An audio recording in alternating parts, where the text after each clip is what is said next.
The preceding announcement has been paid for by the New World Order.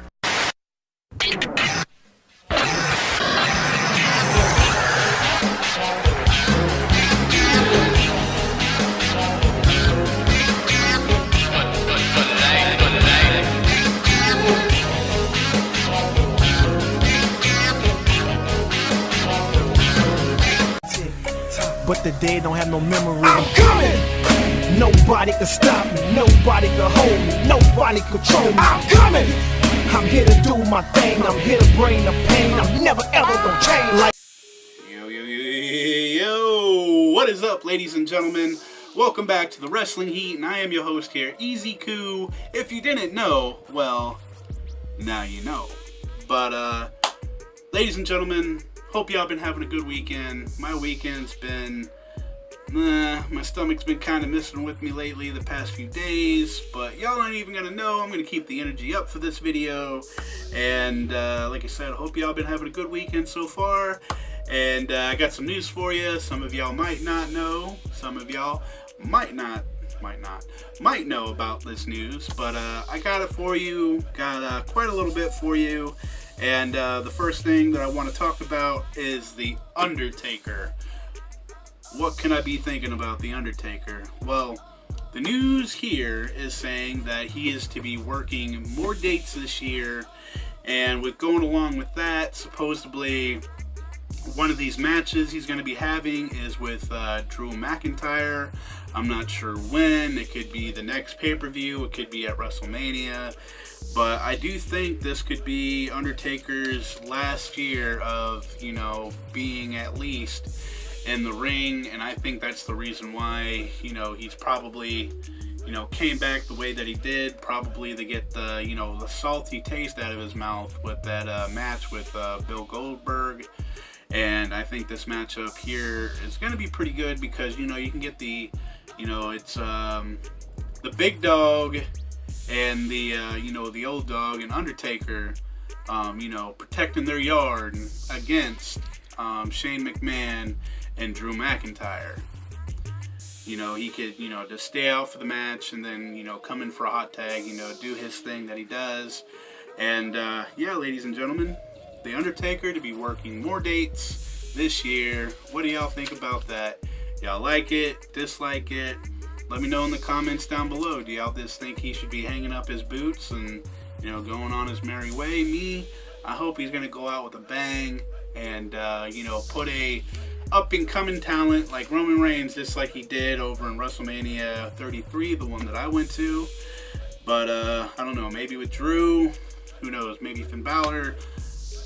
Who knows, ladies and gentlemen, but Undertaker to be working more dates. And the next thing that I want to get into here, ladies and gentlemen, is about 205 Live. What about 205 Live? Well, I can say that I don't watch it all the time. I do know who is current champ, and I do follow it time to time. I'm not saying I don't watch it at all, but I catch the highlights, stuff like that. But 205 Live could be real soon. It could be getting canceled, which would kind of be a good thing, but a bad thing. Where would the talent go? Who knows, ladies and gentlemen? I think that if they would do that, they should let the 205 Live people be with, the bigger people, the bigger superstars on the main roster where they can get more, publicity. I think that's how you say the word. Probably butchered the hell out of that word, but yeah, 205 Live could be coming to an end, even though it's only been up for what, like a year or two, maybe 3. It's pretty sad if you ask me, but 205 Live could be coming to an end, ladies and gentlemen. What do y'all think about that? Do you think they should have got rid of them a long time ago? But let me know down in the chat. You know what I mean? So going into the next thing is Jinder Mahal. Here's a little injury update. Jinder Mahal, he got injured, and I do believe it was like an ACL tear or something like that. I'll have the little things over here and here for you. But his surgery went well, and it's going to be a little while before he gets back. If any of y'all care, me, He's not my favorite. I do think his music is pretty fire, though. That Jinder Mahal music, y'all hear me on Periscope. I think that shit goes hard as hell. Part of my language. But yeah, Jinder Mahal has been injured. He could be out for 6 months. I think 5 to 6 months. I think they said. But maybe it could be longer. But ladies and gentlemen, Jinder Mahal's surgery went well, but unfortunately he is injured. But going straight along from Jinder Mahal being injured to Booker T. What about Booker T? What about Matt Riddle? Well, it looks like Booker T on his podcast had some stuff to say about Matt Riddle, talking about how he's still a young pup in the game, and you should watch out who he talks about. But Matt Riddle is gonna be Matt Riddle. I've been watching him from UFC, him over in ROH, and doing the indie scenes, and I love the guy, even though I haven't been able to see him in person at the NXT, which I'm hoping I'll be able to go soon over to Fort Pierce, where I usually go, and got to see and got my belt and all that stuff. But yeah, ladies and gentlemen, it looks like Booker T and Matt Riddle have a little bit of beef going on behind the scenes. But I don't really think that's gonna wind up to be anything. I just think it's pretty funny, though. Matt Riddle's just getting heat wherever which way he goes whenever it comes to the legends. I mean, Bill Goldberg has already blocked him on Twitter. But yeah, Matt Riddle and Booker T have a little bit of beef, but I don't think that's really going to go anywhere, ladies and gentlemen. But going on from that, oh man, this is actually a shame for Smackdown Live, ladies and gentlemen. It looks like last week's attendance was very, very poor. There was only about 1,500 to 2,000 people in an arena that could probably fit like 20,000 people.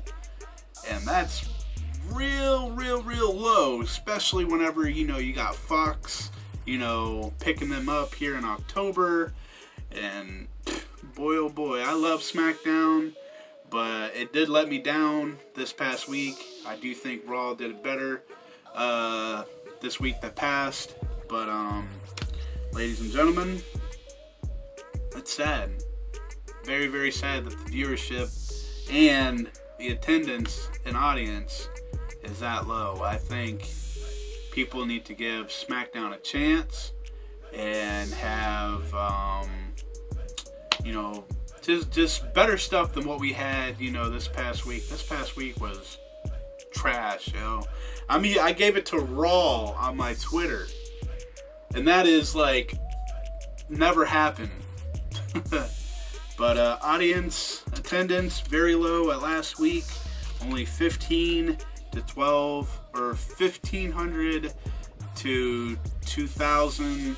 That's very, very low compared to what they used to back in the day, filling out arenas. But I think even this past pay-per-view, they had like a good section of the stuff like covered, like the seats and stuff like that. But audience level at an all-time low, very, very low, especially from this time last year. But going on to the next things that I have for you, ladies and gentlemen. Here's a little thing about Nia Jax that I was able to see on Twitter. I'll have a little thing up here, but it says that Nia Jax said that she would never return to Raw. I'm not sure if this is just like a little, gag that she's pulling, or, a little rib, or I don't really know the whole situation. Ooh, sorry about that. I had the whole room shaking. But shaking bacon.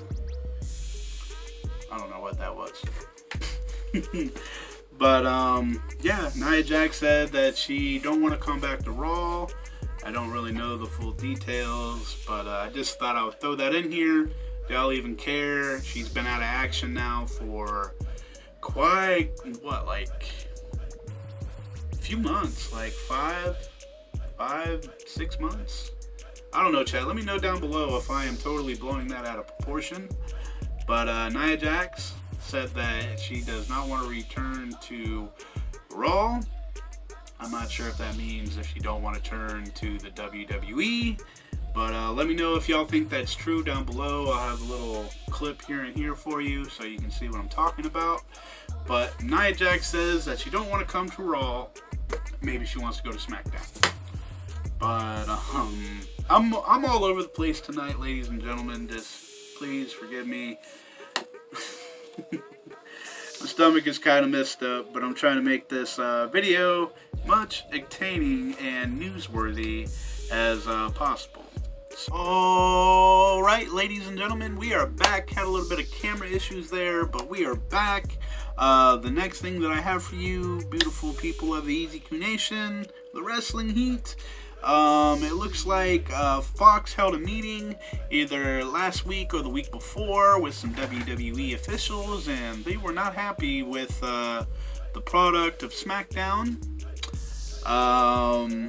which is a very sad thing yet again, because I think the way that Smackdown has been presented has been awesome whenever it comes to the pure wrestling that we get. Even though the past week that passed wasn't all that good, but me personally, I'm more of a Smackdown guy than I am Raw. But it looks like Fox is not happy with the numbers and in-ring attendance and stuff like that for Smackdown. But ladies and gentlemen, what do y'all think about that? Fox not really being happy with WWE right now, but hey, they're going through a thing right now, but hopefully WWE can get it fixed. And I think they might have found an answer. And the answer came in 2 people that came out of nowhere, especially the other person. And what I'm about to tell you, ladies and gentlemen, is that Paul Heyman is now the head director over on Monday Night Raw. Okay, that is a good thing. I'm loving it. And now this one is very shocking. Eric Bischoff is coming back and going to be taking over SmackDown Live over, as head director over there. I am loving it. I'm loving both so far, but the only thing that has me on the ropes is that they both have to come to Vince McMahon to finalize everything. And I'm hoping this gives them, freedom to do what they need to do to make both shows good again. I mean, SmackDown has been good, even though I know the ratings and the audience, situation isn't good, but I think they have a better, wrestling whenever it comes down to it, even though Raw did its thing last week. But, yeah. What do y'all think about that, ladies and gentlemen? Eric Bischoff, head of SmackDown, and Paulus is the main guy on Monday Night Raw. And that being said, I'm going to say this right here. What I had on my other page here is supposedly, I'm not sure if it's this week. I'm pretty sure it's the following week. But Eric Bischoff is supposed to be on SmackDown. What do y'all think about that, chat? Can you dig it? Or do you don't dig it? Or do you think this is just a desperate, grasp of, 2 people, Eric Bischoff and Paul Heyman? They had Vince on the ropes at one point. But we all know where that went. WCW took a crash, ECW took a crash, but hopefully they can make WWE, and their product good. I know Paul Heyman's good. I know Eric Bischoff can do his thing if his heart is into it. But ladies and gentlemen, that is all that I have for you tonight here on the Wrestling Heat. I hope you enjoyed this video. I hope something in this video you didn't hear about when it comes to wrestling news. And yeah, ladies and gentlemen, that's all I have for you. Thank y'all for your awesome support over here on the channel, over on Periscope. Oh my god, you guys are awesome. And over on Twitter, I'm losing followers, I'm gaining followers. But to y'all that have been down for your boy since day one-ish, y'all know I got much love for you. And continue to have a good weekend. And I hope to see some of y'all on Periscope on Monday and Tuesday. And hopefully my damn stomach can act right. But with that being said, ladies and gentlemen, have a good weekend. And remember to always keep it too sweet. And I'm out of here. Peace.